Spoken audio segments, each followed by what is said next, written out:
तो hey guys, welcome back to pharmacy.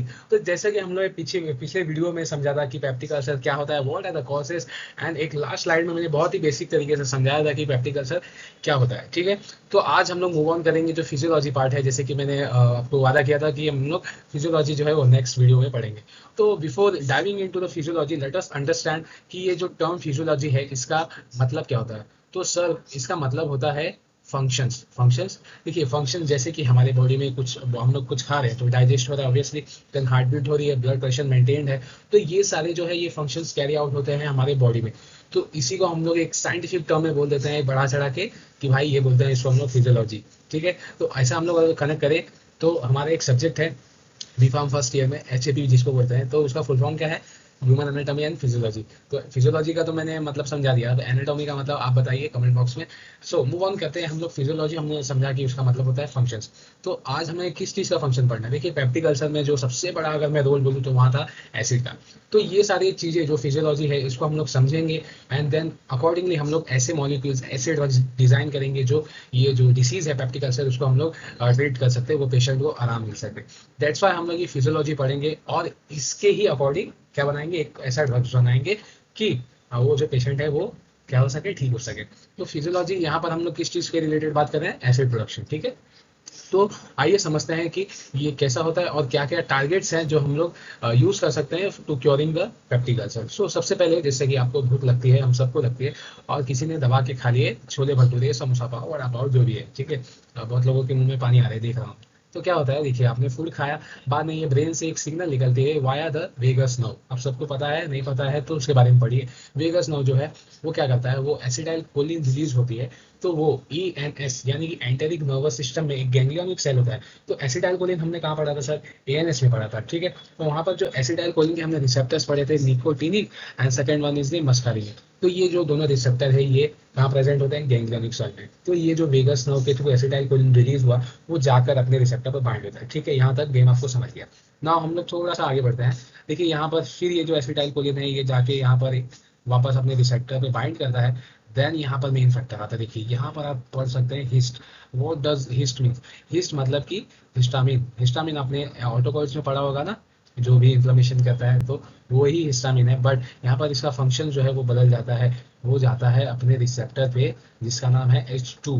H2 हमने ऑटोकॉल्स में पढ़ा है, अगर आपको नहीं है पता, डाउट है तो कमेंट बॉक्स में पूछ लीजिए। तो ये जो हिस्टामिन है वो अपने रिसेप्टर पे जाके बाइंड करता है। देखिए फॉर एग्जाम्पल ये है आप, ठीक है, एक मिनट बनाने दो थोड़ा सा। तो ये है आप।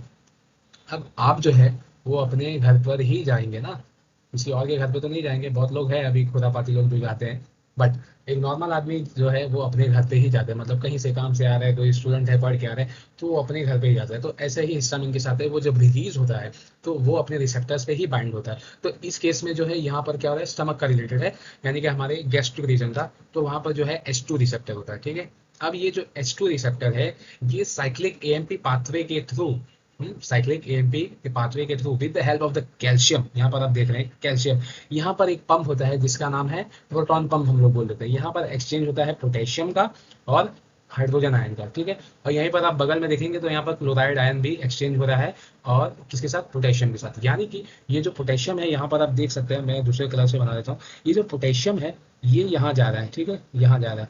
और जो हाइड्रोजन है ये यहाँ जा रहा है। ये यहाँ जा रहे हैं इन द सेंस कि मान लो ये आपका स्टमक का सेल है तो वो स्टमक में जा रहा है H+, ठीक है, और यहीं पर Cl- भी आ रहा है। अब ना हमें एक चीज पता है कि प्लस H+, ठीक है, और Cl-, यही तो जाके क्या बनते हैं? HCl। अब बताओ HCl जब यहाँ से बन गया तो अगर कोई पेशेंट है उसमें एसिड प्रोड्यूस हो रही है ज्यादा मात्रा में, यानी कि हमने बोला पेप्टिक अल्सर होता है, तो यही जो है HCl बनाने का एक प्रोसेस हो जाता है। तो क्या अगर हम लोग ऐसा क्या करें कि ये HCl बनना बंद हो जाए? तो बहुत ही सिंपल सा आंसर होगा कि ये प्रोटॉन पंप को बंद कर दो। तो यही हमारा हो जाता है पहला टारगेट, और मोस्ट ऑफ द ड्रग्स आजकल इसी पे ही बेस्ड है। तो प्रोटॉन पंप को हम लोग बंद कर देते हैं। देखिए आपको याद होगा, अगर आपको कभी गैस वगैरह होता है, एसिडिटी होती है तो ज़्यादा हो जाता है अगर, तो आप देखना कभी भी आपको डॉक्टर एक प्राजोल करके जो लास्ट में नाम आता है ना, जैसे रेबीप्राजोल, ओमेप्राजोल, पेंटोप्राजोल, ये सारे ड्रग्स आपको देगा, बिकॉज ये बहुत ही इफेक्टिव है आजकल के टाइम पे, और ये बोलते हैं ना ये मेन टारगेट है ना। हम लोग एक, ये हमारा पहला टारगेट होगा कि जो प्रोटॉन पंप है उसको हम लोग ब्लॉक करते हैं। और जो दूसरा यहाँ पर हमने ये दिख रहा है हमारा दुश्मन, वो है H2 का रिसेप्टर। तो हमारा सेकंड टारगेट है कि इसको ब्लॉक कर दो, इसको H2 का जो रिसेप्टर है उसको ब्लॉक कर दो, जिसको हम लोग बोल सकते हैं कि एंटी हिस्टामिनिक से। सेकंड टारगेट ये हो गया। थर्ड यहाँ पर हम लोग देखते हैं ये जो प्रोस्टाग्लैंडिन है, वो देखिए इसका बेसिक नेचर यही है कि ये जो गैस्ट्रिन वाला सेल है, देखिए गैस्ट्रिन भी जो है वो प्रोटॉन पंप को एक्टिवेट करता है, लेकिन दूसरे साइकिल से, जैसे कि CCK2 है with the help of the calcium. तो ये इसका बेसिक नेचर यही है कि वो गैस्ट्रिन को जाके ब्लॉक करता है, यानी कि जो जी सेल्स है, तो गैस्ट्रिन रिलीज नहीं होता है और फिर वो अपने पाथवे से वो वाले प्रोटॉन पंप को एक्टिवेट नहीं कर पाता है। तो क्यों ना हम लोग ऐसे ड्रग्स दे दें जो प्रोस्टाग्लैंडिन की तरह ही हो। तो हमारा एक थर्ड टारगेट हमें मिल गया कि भाई प्रोस्टाग्लैंडिन एनालॉग्स हम लोग दे सकते हैं, यानी कि इसको ये पोटेंशिएट करे किस चीज़ को, गैस्ट्रिन को ब्लॉक करने का। आई होप सो आपको समझ में आ रहा है। धीरे धीरे अगर ये वीडियो देखेंगे आपको जरूर समझेगा।